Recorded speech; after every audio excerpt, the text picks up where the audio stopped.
He swore no woman could touch his heart. Until she became his only weakness. Flour drifted through the warm air as Declan stepped deeper into the small Charleston bakery. He moved with quiet purpose, his polished shoes tapping lightly across the worn wooden floor. His suit was sharp enough to make him look out of place among the soft colors and gentle smells, yet he stood there as if he owned the room. His tablet rested in his hand, glowing with figures and plans that left no space for sentiment. Lila stood across the counter, her cheeks flushed from hours near the ovens. She wiped her hands on her faded blue apron, watching him with a mix of caution and confusion. Her calm expression did nothing to soften the tension gathering between them. Declan examined every corner of the shop with an unyielding gaze, noting cracks in the ceiling, aging furniture, and the faded walls. His voice, low and clear, broke the silence. "This building is scheduled for removal," he said. "Soon." Lila didn't move. Her eyes held steady on his, steady enough to unsettle a man who never let anyone get close. For the first time in years, Declan felt something shift inside him, something he wasn't prepared for. Tell us where you're watching from in the comments. And don't forget to subscribe for more powerful stories like this one. Declan's life in Chicago looked perfect from the outside, but anyone who stepped into his world would feel its emptiness almost immediately. His penthouse sat high above Millennium Park, with floor-to-ceiling windows offering a clear view of the city's steady movement. Cars crawled along the streets below, people hurried across crosswalks, and the skyline stood like a row of silent steel guardians. Yet inside his home, everything felt still. Quiet. Controlled. The space was large enough for a family, but Declan lived alone. He had chosen every piece of furniture for efficiency. Clean lines, sharp corners, surfaces free of clutter. Nothing in the penthouse held personal meaning. No framed photos. No hammer-down pieces. No memories on shelves. His world was built on purpose and function, each object chosen to prevent emotional attachment. He told himself he preferred it this way. Every morning, he woke before dawn and stood in front of the window as the city lights faded. His routine never changed. Coffee with no sugar, a 10-minute review of project updates, a quick scan of his schedule. Work consumed him in a way that left no room for distractions. His firm was his life, his identity, and the only thing he trusted. His reputation in Chicago's architecture world was unmatched. Developers sought him out for his precision and forward-thinking designs. He created structures known for their clean geometry and efficient layouts, buildings that looked modern but carried a certain cold beauty. Clients praised him as a perfectionist, someone who delivered results without hesitation or emotional hesitation. Declan preferred it this way. Emotion, he believed, weakened judgment. This belief didn't come from nowhere. Years earlier, he had trusted someone fully. Elena. She had been both his fiancée and his business partner, a combination he once thought symbolized strength. They had designed their first tower together, a sleek building that was supposed to mark the start of a shared future. He had spent long nights sketching ideas with her at his side. They talked of expanding their firm, building a life, and creating a legacy that would outlast them. But trust, he learned, could collapse faster than any structure. A major developer had shown interest in one of his newest designs. It was the project that would have pushed their firm into a higher league, a design so personal that Declan felt he had poured a piece of himself into every line.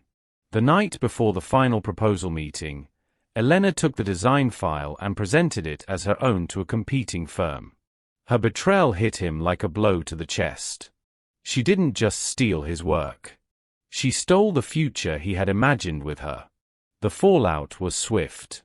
He cut ties with her, removed her name from the firm, and rebuilt the company from scratch.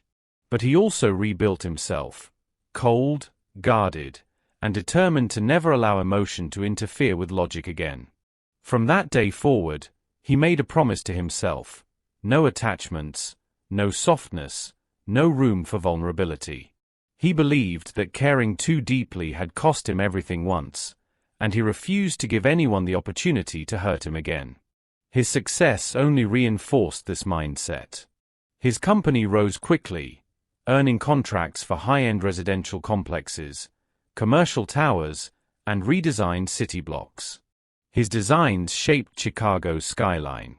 Yet inside, he felt nothing but the steady hum of responsibility.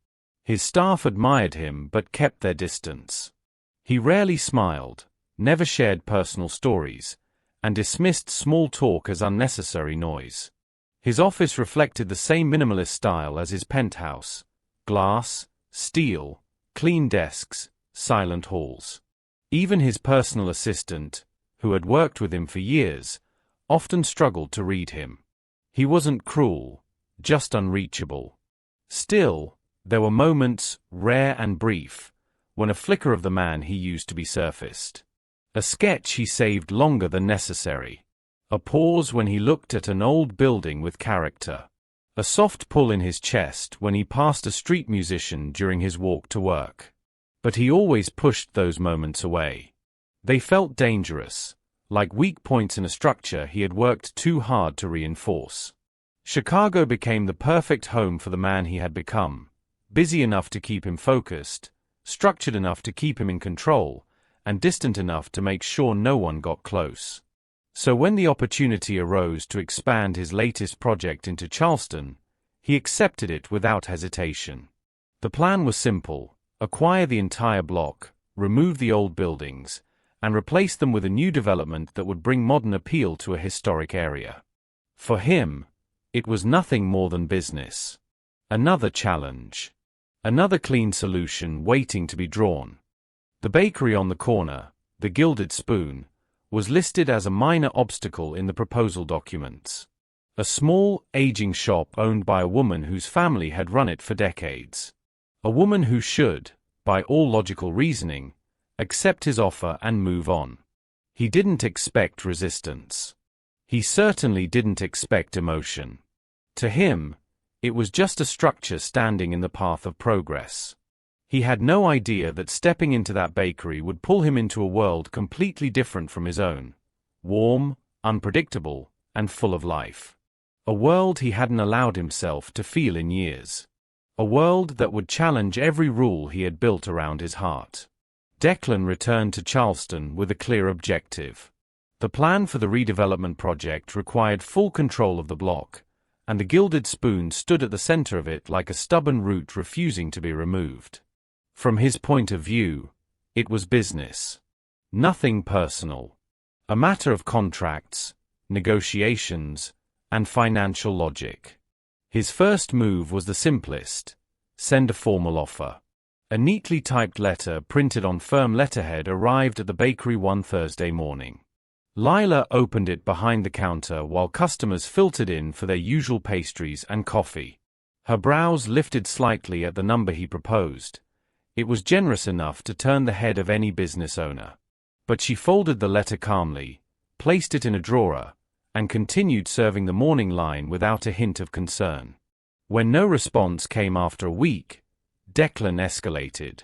He arranged a meeting with his legal team in a glass-walled conference room overlooking Charleston Harbor. The lawyers reviewed zoning laws, land use codes, and ownership documents. Their message was simple: the Gilded Spoon could stand in the way of the entire project for only so long. Once construction pressure increased, Lila would have no choice but to accept the offer. Declan listened in silence, tapping his fingers once against the table before instructing them to send a second letter, firmer, more persuasive.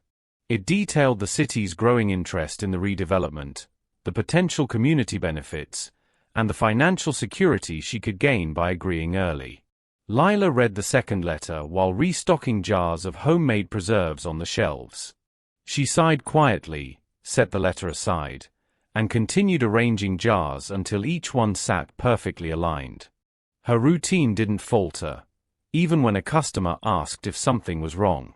She simply smiled and reassured them that everything was fine. Declan didn't understand why she still didn't respond. So he went himself. He arrived early one morning, the sun just beginning to touch the old brick buildings along the street. The bell above the bakery door chimed softly as he entered.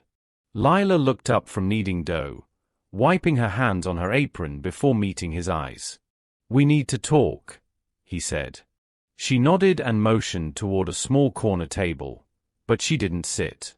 Declan placed a folder between them, filled with financial projections, maps, and a revised offer. "I'm offering far above market value," he said. "You could open a new shop anywhere in the city. A bigger space. New equipment. You'd lose nothing." Lila studied him for a moment. "You think this is about the building?" "It is about the building." "No," she said softly. "It's about what the building holds." She didn't raise her voice or show frustration. She simply spoke with clarity, as if the truth didn't need force behind it. She explained how her great-grandmother had opened the bakery when times were hard and food was scarce. How the recipes had been passed down through generations, each adding their own touch while keeping the heart of the place alive. She talked about customers who had been coming since childhood, who now brought their own children. She described elderly regulars who said the bakery made them feel young again, and new residents who found comfort in its warmth. Declan listened, but he measured every word like puzzle pieces that didn't fit into his strategy. He didn't understand why sentiment mattered over logic. To him, buildings served purposes, and when their purpose ended, they were meant to make way for something new.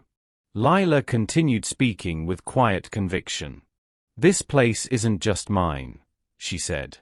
"It belongs to everyone who walks through those doors. It's part of their lives." Declan leaned back in his chair, his expression unchanged. "You're holding on to memories. But memories don't keep a business alive. A redevelopment like this could help the entire neighborhood." "Some things help in different ways," she replied. Customers entered throughout the conversation. Construction workers grabbing breakfast, a nurse finishing the night shift, an elderly man who asked for the usual. Lila greeted each one by name, handing them pastries she knew they liked, asking about their day, smiling genuinely. Declan watched, not entirely sure what he was witnessing. He had built towering structures, but he had never built a place where people felt at home. He returned twice more that week, each visit more frustrated than the last. He tried increasing the offer. He tried outlining the future growth of the area. He tried explaining how the market was changing and how staying put would eventually hurt her financially. At one point, he reminded her, carefully, not aggressively, that his firm had influence in the city and that delays could create complications for her down the line. But Lila never budged. She wasn't confrontational. She didn't argue or accuse him of anything. She simply refused to be moved by money or fear. Her conviction wasn't loud. It was steady, like a heartbeat. He found himself watching her interact with her customers more closely. A mother dropped a cupcake. Lila replaced it free of charge.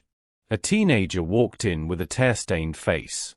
Lila offered warm tea without asking questions. A man who had been a regular for years brought his new grandchild in for the first time, and Lila's face lit with genuine emotion. This wasn't a business to her. It was a legacy, held together not by contracts but by connections. Declan left the bakery one afternoon with a tightness in his chest he couldn't explain. His usual tactics, money, pressure, logic, were useless against someone who valued something he couldn't quantify. Back at his temporary Charleston office, he reviewed the project plans again. The bakery sat right where the first tower was supposed to go. For the project to proceed smoothly, the gilded spoon had to be acquired. It should have been simple. Instead, Lila was turning it into the most complicated negotiation of his career. Not because she was aggressive, but because she was unbreakably certain of what mattered. Declan hated uncertainty. Yet every time he looked at that small square on the redevelopment map, marked with the bakery's address, he felt something shift. Something he couldn't calculate or control. He was not used to losing. But Lila wasn't fighting to win. She was fighting to keep something alive. And that difference made all the usual rules useless. Declan convinced himself that if he wanted to remove the bakery, he needed to understand it first, not emotionally, but strategically. In his mind, every obstacle had a structure, and every structure had a weakness. He approached the gilded spoon with this same logic, determined to find the point where Lila's resolve would bend. One morning, instead of arriving with documents or a new offer, he walked in just as the shop opened. Lila was setting trays of fresh pastries in the display case. She didn't seem surprised to see him. She simply offered a polite nod and continued arranging her baked goods with a steady, practiced rhythm. Declan stood at the counter, scanning the options. He wasn't here for breakfast. He rarely ate anything that wasn't quick or efficient. But today, he forced himself to choose something. His eyes landed on one item he had heard several customers rave about during previous visits, the almond croissant. "I'll take that one," he said, pointing. Lila placed it on a small plate and slid it toward him. "Fresh from the oven," she said. "Careful, it's still warm." He carried the plate to a table near the window. At first, he examined the croissant with the same sharp attention he gave blueprints. The layers, the glaze, the precise shape. It was strangely symmetrical yet imperfect in small ways that made it look handcrafted rather than mass-produced. He took a bite. The flavor hit him with unexpected force. A soft crunch, a burst of warmth, the delicate sweetness of almond cream melting into the buttery layers. The combination was gentle yet rich, subtle yet powerful. For a moment, he forgot where he was. A memory surfaced, his grandmother in her small kitchen in Wisconsin, handing him a warm pastry she had made from scratch. He remembered the comfort of that moment, the rare softness of his childhood before life pushed him to be something stronger, harder. He hadn't realized how long it had been since something tasted like care. The sensation jolted him. He set the croissant down and took a slow breath, as if grounding himself. This wasn't just food. It was a story, a skill, a touch of someone's world crafted with purpose. Declan looked toward the counter where Lila worked. She didn't glance at him. She continued piping filling onto dough, her movements precise and confident. For the first time, he watched her not as an opponent, but as someone deeply connected to her craft. Her work wasn't random. It had structure, order, and intent. She understood ingredients the way he understood building materials. She shaped dough the way he shaped steel frameworks. There was an artistry in her process that he had never taken the time to notice. He finished the croissant slowly, each bite pulling another memory forward. Moments from a childhood when life felt simpler, when warmth and gentleness weren't things he avoided. By the time he stood to leave, he felt unsettled in a way he couldn't explain. The next day, he returned. Not for negotiations. Not for pressure. But because something inside him wanted to understand what he had missed before. He watched Lila from a quiet corner as she prepared bread. Her movements had a natural rhythm, a calm confidence that filled the room. She checked temperatures, adjusted measurements, kneaded dough with practiced strength. He noticed how she greeted each customer with genuine interest, remembering details about their lives, birthdays, jobs, small worries, joys. She offered comfort without trying. She connected without effort. Declan had built towers of steel and glass, yet he couldn't remember the last time someone looked at him the way Lila looked at her regulars, with familiarity and kindness. Later that afternoon, when the bakery slowed, he walked around the building itself. The exterior was old but solid, brick that had seen decades of storms, windows framed in wood that had been repainted several times, a small balcony above the entrance where someone had once hung flowers. He noticed details he had ignored before, The ironwork railing with delicate curves, the original stone foundation, the subtle craftsmanship in the doorway. The building had history. It had character. It had survived far longer than any modern structure he had designed. He placed his hand on the brick. It was warm from the sun, textured, real. For the first time since taking on the project, he questioned why removing this place felt necessary. His firm valued progress, but progress didn't always mean erasing what came before. Lila wasn't resisting change out of stubbornness. She was guarding something meaningful. He found himself lingering in the doorway for a moment before stepping inside again. Lila glanced up. Back again. "I needed to look at something," he said. "What did you see?" He didn't know how to answer. He wasn't ready to admit what he had felt. So he gave a neutral response. "The structure is old." "Old doesn't mean useless," she replied. Her words settled in the air between them, simple yet firm. For the first time, he didn't argue. He ordered another almond croissant. As he sat down, he realized that this small act, choosing to taste, to notice, to observe, had shifted something inside him. He had spent years building walls to protect himself from anything that could hurt. But now, a warm pastry and a quiet baker were creating the first cracks in that structure. He didn't know what it meant, or what would follow. But he couldn't stop himself from coming back. The wind arrived without warning, rattling the windows and shaking the loose awning outside the bakery. Rain lashed the street in sheets, turning the cobblestones slick and reflective. Declan had arrived for what he thought would be a routine inspection, but the storm made leaving impossible. Lila stood near the counter, watching the first flash of lightning illuminate the room before thunder followed, vibrating through the floorboards. "Looks like we're stuck," she said softly, her calm tone a stark contrast to the chaotic weather outside. Declan nodded, uncharacteristically aware of the cramped space now. The usual confidence he carried in every step felt muted by the storm pressing against the walls. The bakery seemed smaller, warmer, and for the first time, he noticed the little details. The faded floral curtains, the rows of jars neatly labeled, the tiny chalkboard with the day's special scrawled in her precise hand. The lights flickered once, twice, then went out entirely, plunging the room into shadows. Lila moved quickly, lighting candles from a small box tucked behind the counter. The flickering flames cast uneven glows across the shelves, bouncing off the polished wooden counters and glazed pastries. Declan followed her lead, pulling his jacket tighter against the chill and taking a seat at a table near the window, the storm's rhythm echoing in his ears. "I didn't think a thunderstorm would stop me from my plans," he said quietly, almost to himself. His voice carried no edge, no authority. It was soft, vulnerable. Lila tilted her head slightly. "Plans can wait," she said, lighting another candle. "Storms don't last forever, but sometimes, you notice things you never would if it stayed calm."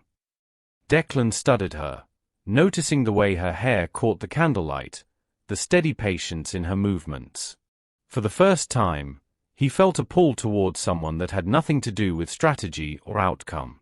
He cleared his throat.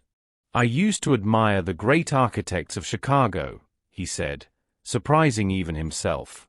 "Louis Sullivan, Mies van der Rohe. I loved the balance between form and function. Every line, every angle had to serve a purpose, yet still leave room for beauty. That's what drew me to architecture in the first place." Lila listened, her hands folded in front of her on the counter, her eyes steady. "It sounds like you once cared for more than just control," she said gently. "I did," he admitted. "Before trust was broken.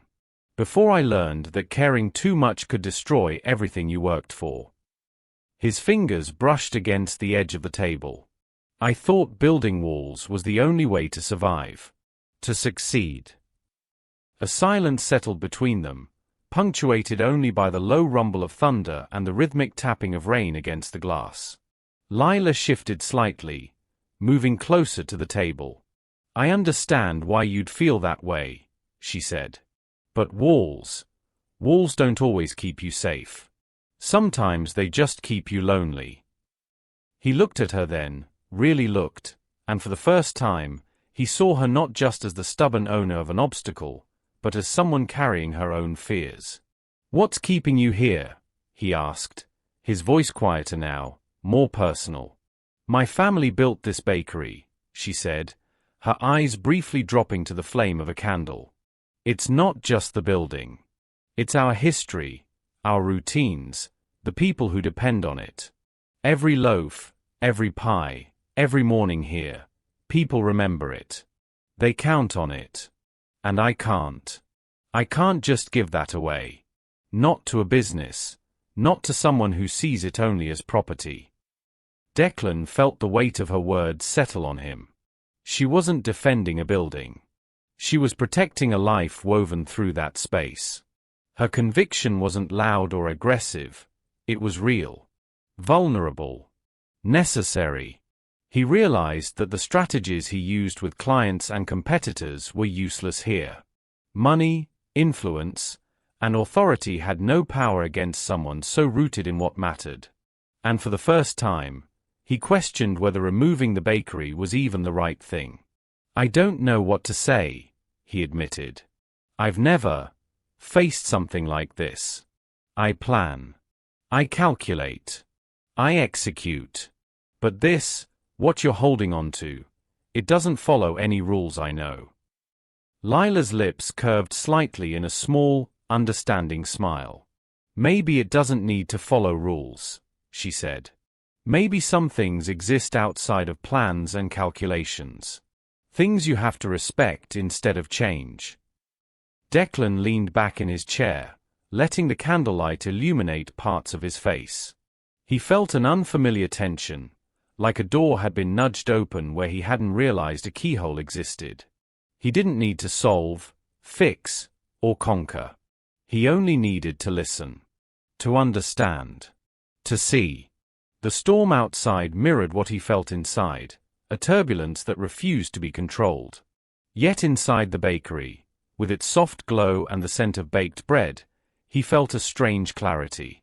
For the first time in years, he could sense both fear and hope coexisting, not as contradictions, but as elements that made the moment real. Lila glanced toward him, her eyes reflecting the candlelight. "Do you ever let yourself feel?" she asked softly. Declan shook his head slightly. "Not often. I built my life to avoid it. Emotion is unpredictable, dangerous." "Maybe," she said, "but also human. And sometimes, human is worth the risk." He studied her then, noticing the determination beneath her gentle demeanor. The passion that had nothing to do with ambition and everything to do with love, for her work, for her community, for the life she preserved. He saw her vulnerability and her strength entwined in a way he had never experienced before. And in that moment, Declan understood that the wall he had built around his heart was starting to crack, not from force, but from the quiet persistence of someone who refused to be moved by anything less than truth. The thunder rumbled once more, closer this time. A flicker of lightning lit the room, casting shadows that danced across their faces. He didn't look away. Neither did she. And neither spoke, because words were no longer necessary. They had crossed the threshold from adversaries to something unspoken yet undeniable. Two people, stripped of roles and defenses, connecting in a space both safe and fragile. The storm would pass. The bakery would survive the night. But something between them had changed. And Declan knew, with a certainty that startled him, that this was the moment his life began to tilt in a direction he could not plan for, calculate, or control. The morning after the storm, Charleston was quiet. Rain still clung to the windows, streaking the sidewalks and glinting against the wrought iron fences along the Battery. Declan walked along the waterfront, his hands tucked into the pockets of his overcoat, the salt and brine of the harbor air sharp against his senses. He stopped at the edge, looking out at the calm water as it stretched toward the horizon. The city seemed distant, yet the echoes of his office in Chicago followed him, relentless and unyielding. The phone in his coat vibrated. He pulled it out, expecting the usual reports from his project manager. Instead, it was a string of messages from his firm, clipped and urgent. "Where is the signed demolition approval? The project timeline cannot wait. Clients are asking why we haven't begun. This delay is unacceptable." Each call, each text, was a reminder of the life he had built: precise, efficient, controlled. In Chicago, hesitation was failure. Emotion was weakness. And yet, for the first time, he hesitated, not because of strategy, but because of her. He lowered the phone and stared out over the water. Lila's words from the night before echoed in his mind. "Walls don't always keep you safe. Sometimes they just keep you lonely." He had built walls around his heart with the same precision he used for his buildings. Each brick carefully placed, each corner measured, every line calculated to withstand the pressures of betrayal and disappointment. And yet, now, he felt something unfamiliar, a softness, a tug he hadn't allowed himself in years. The memory of her eyes in the candlelight, the quiet strength she carried, the way she moved through the bakery with care for every detail, it all pressed on him like a weight he couldn't lift. He realized, with sudden clarity, that this woman had become his weakness. His heart, long-armored and disciplined, responded in ways he neither expected nor understood. He walked farther along the waterfront, the waves lapping against the pilings. He tried to articulate what he felt. It wasn't just attraction or curiosity. It was something deeper, an empathy he had long denied himself. A recognition of the value in preserving life, not just in erecting structures. A desire to protect, to nurture, to build in ways that didn't involve domination or control. Declan realized that what he had always considered weakness, feeling, caring, connection, was not a flaw. It was a strength, the kind that could guide him to make choices aligned with his values rather than just his ambitions. For the first time, he understood that this vulnerability could be powerful if harnessed correctly. It humanized him, reminded him of the man he had once been before heartbreak made him unyielding. He closed his eyes and let the wind whip across his face. The sound of seagulls, the slap of waves, the distant hum of Charleston streets, it all grounded him. He felt alive in a way he hadn't in years. The calculus of demolitions, profits, and timelines suddenly seemed secondary to something far more significant. Lila had awakened a part of him he thought was lost forever, and that awareness was both terrifying and liberating. Declan made a decision, though it was not easy. He would not be the instrument of her loss.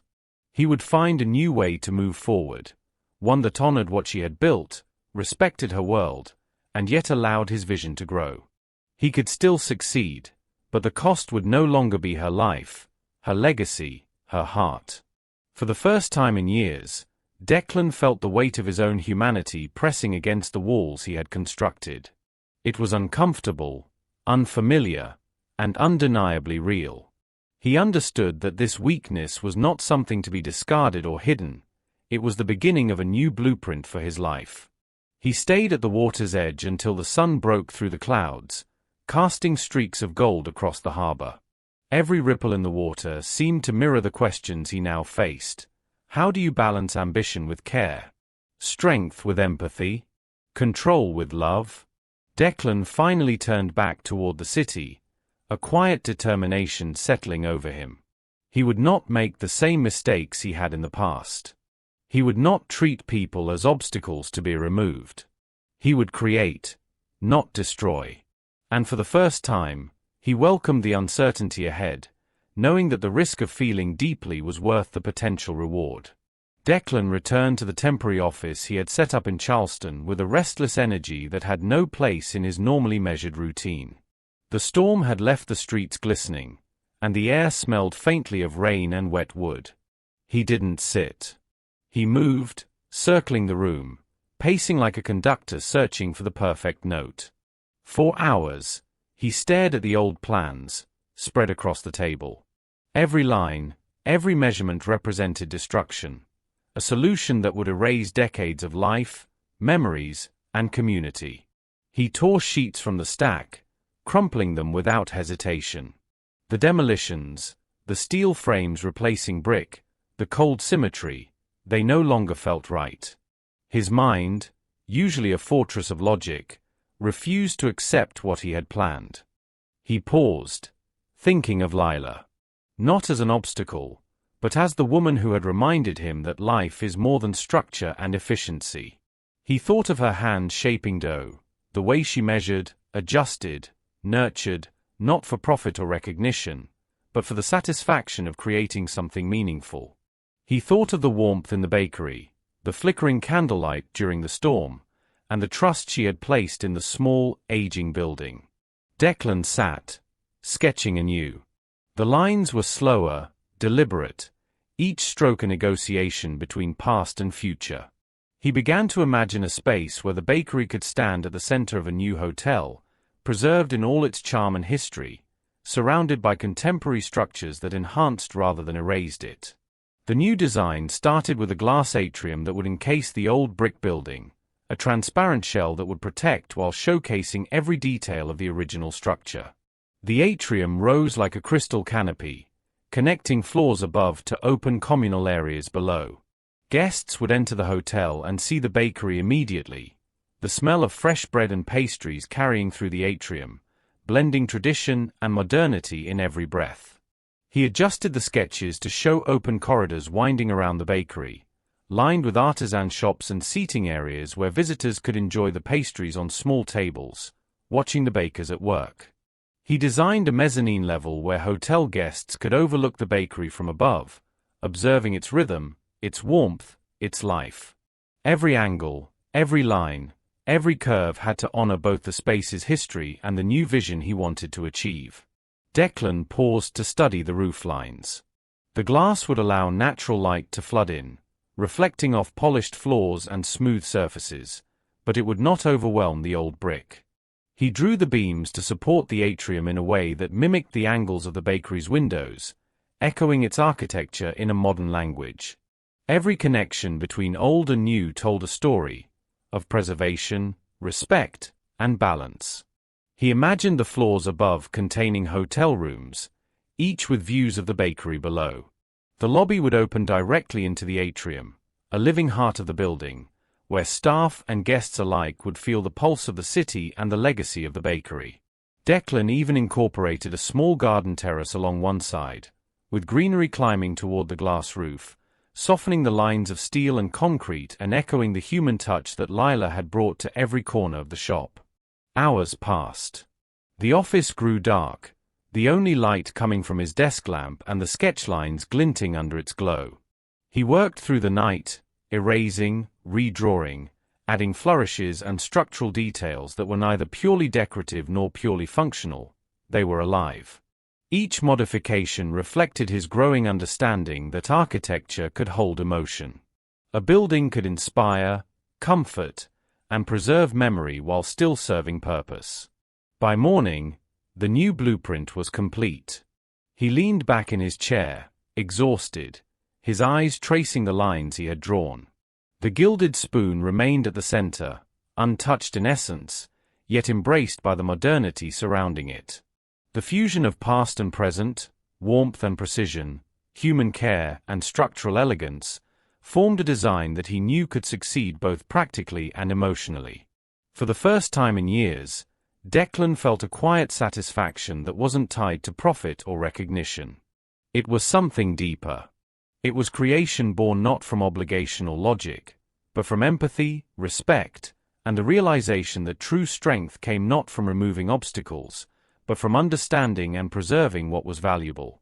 He studied the plans one last time, imagining Lila walking through the atrium, her eyes wide with recognition of the place she had fought to protect.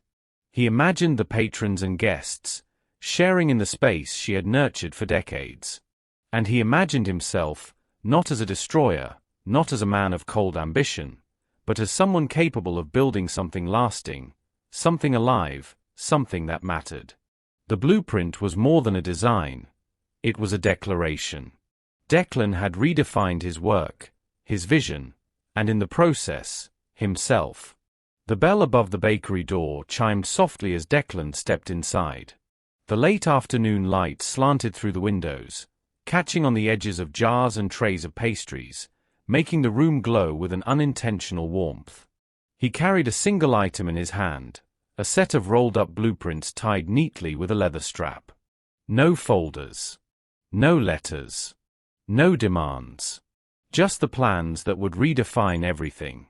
Lila was at the counter, wiping it down, her expression cautious but composed. She had expected him, of course, but not this. Each visit had ended with the same tension, the same hope for a resolution she feared would never come. She straightened as he approached, her hands clasped in front of her apron. "I have something to show you," he said, his voice quieter than usual. The edge of authority was gone, replaced with a tentative openness she had rarely seen from him. She nodded slowly. "Go ahead." He unrolled the first set of blueprints on the large wooden table at the center of the bakery. The familiar smell of polished wood and flour mingled with the faint scent of the storm lingering outside. The drawings spread across the table, intricate, detailed, alive. Lila leaned in, her fingers brushing the edges of the paper. At first, she didn't speak. Her eyes moved over the lines, the measured curves, the annotations, trying to comprehend what she was seeing. Her brow furrowed slightly, confusion softening her features. "Is this?" she began, then paused, searching for the words. "You're not demolishing it?" Declan shook his head. "No. I scrapped the old plan. Completely." Her eyes widened, scanning the plans with renewed focus. She traced the outline of the bakery, the atrium encasing it like a crystal shell, the modern corridors and mezzanines that wrapped around it, the glass ceiling that allowed sunlight to pour in and illuminate every detail. She studied the way the old brickwork was preserved, each historical corner honored, every contemporary addition designed to enhance without erasing. Slowly, understanding dawned.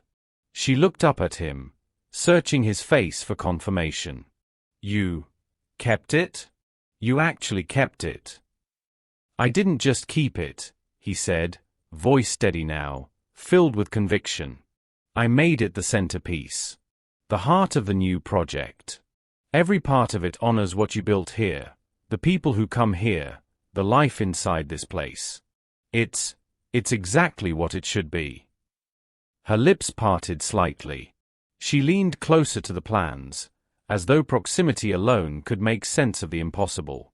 I don't know what to say.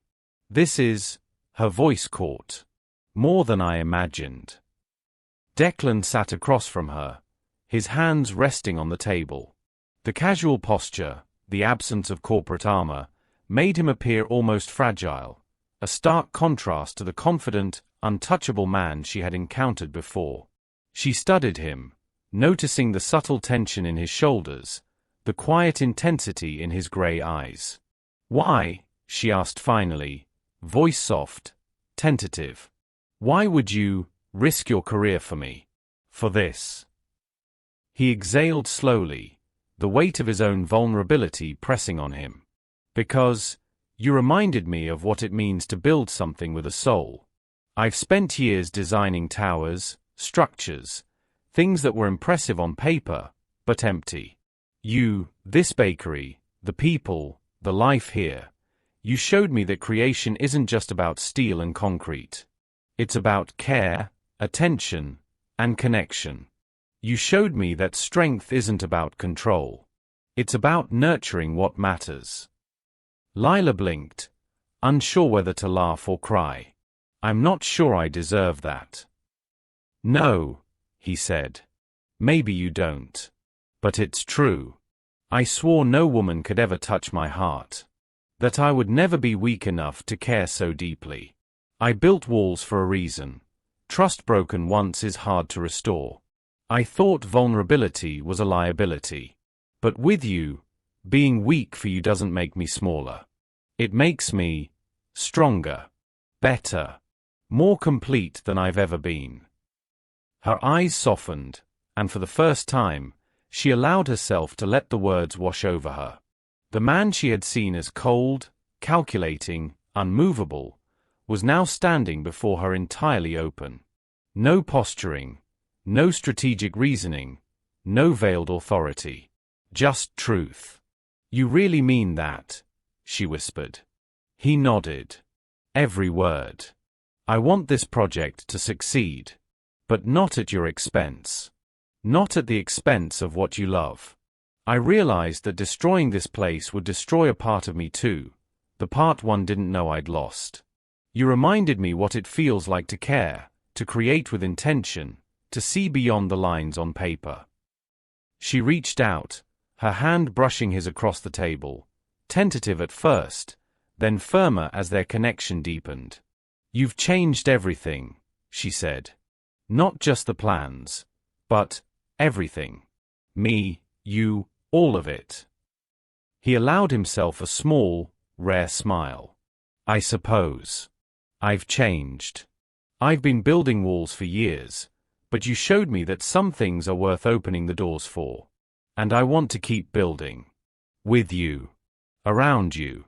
Not against you.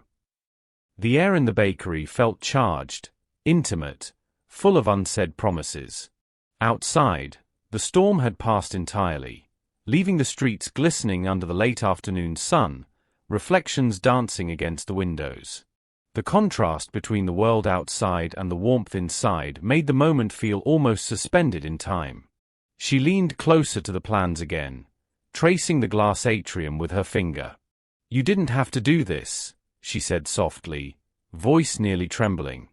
You could have chosen what was easiest, what was expected. I could, he admitted. And it would have been empty. I realized that preserving something alive, something meaningful, that's the real measure of success. And you were the spark that made me see that. The bakery isn't just bricks and mortar. It's a living story. And I want to be part of that story, with you. Lila's chest tightened. The weight of the moment, of his honesty, of the beauty of the plans, overwhelmed her. She looked up at him, tears welling in her eyes. You didn't just save this building. You saved everything it represents. And, maybe, a part of me too. Declan let himself meet her gaze fully. No defenses. No masks. Then we build together, he said. Not just a hotel or a project, but a life, a partnership, something that lasts because we choose it, not because it's required or convenient. I don't want to be a man who merely builds towers. I want to be someone who builds with heart. With you. She reached out fully now, her hand covering his. The gesture was small, but it carried everything. Trust, hope, relief, connection. For the first time, the barriers between them, walls, fears, past betrayals, felt like they were dissolving. Declan's shoulders relaxed, a rare vulnerability settling over him, not as weakness, but as acceptance. He had surrendered control, not because he had lost it, but because he realized some things could only be built with trust, care, and courage.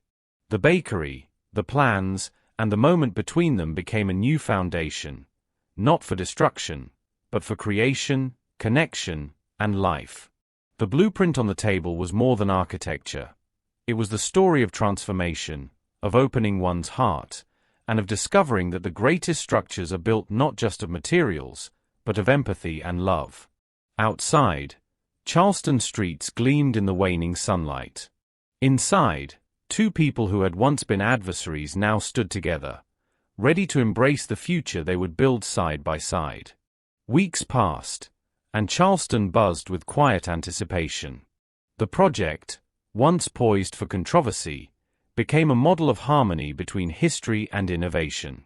The Gilded Spoon sat at the heart of the new hotel, preserved in every detail, its charm amplified by the modern glass atrium that showcased it for all to see. Guests moved through the space, drawn to the bakery as naturally as they would a heartbeat, inhaling the scent of fresh bread and pastries that carried through the wide-open halls. Declan spent his days in a small, bright office overlooking the atrium, no longer in Chicago, no longer constrained by schedules and sterile steel towers. His work had taken on new purpose. He collaborated with artisans, designers, and local historians, ensuring that every addition complemented what already existed. Each evening, he lingered in the atrium, watching customers linger over pastries, families laughing, and bakers working with care and precision. Lila moved among the patrons, smiling, helping, guiding. She had never looked more at ease, more alive. Declan observed her quietly from a corner, marveling at the life she had created and the way it now thrived within the framework he had designed. The bakery was no longer simply a place of business. It was a living testament to persistence, care, and connection. One afternoon, after the last guest had left, they stepped outside together onto a terrace overlooking the harbor. The sun was low, casting long reflections over the water.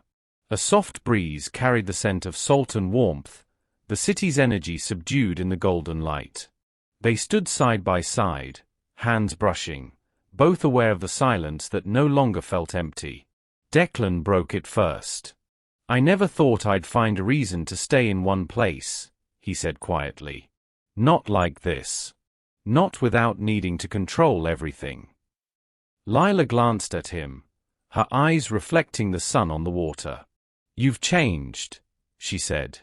"And I think, you've built something here that goes beyond architecture." He smiled, not the practiced smile of a man used to commanding rooms, but a small, genuine curve of lips. "I've learned that strength isn't in walls or control. It's in letting someone in. It's in caring enough to protect what matters, to preserve it rather than replace it." She leaned against him, a natural, unspoken closeness. "And love?" she asked softly. Declan's gaze swept over the harbor, the city, the atrium below. "Love is part of it," he said. "I used to see it as a weakness, a distraction from purpose. Now I see it as a foundation. Something steady. Something that makes everything else worth building." They stood together as the sun dipped lower, painting the sky with amber and rose. The sounds of the harbor blended with the gentle clatter from the atrium below, the laughter of visitors, the soft hum of life that no blueprint alone could create. In that moment, Declan understood that the greatest structures he could ever design were not just buildings. They were relationships, trust, and the courage to open his heart. The bakery remained alive, vibrant, and full of stories.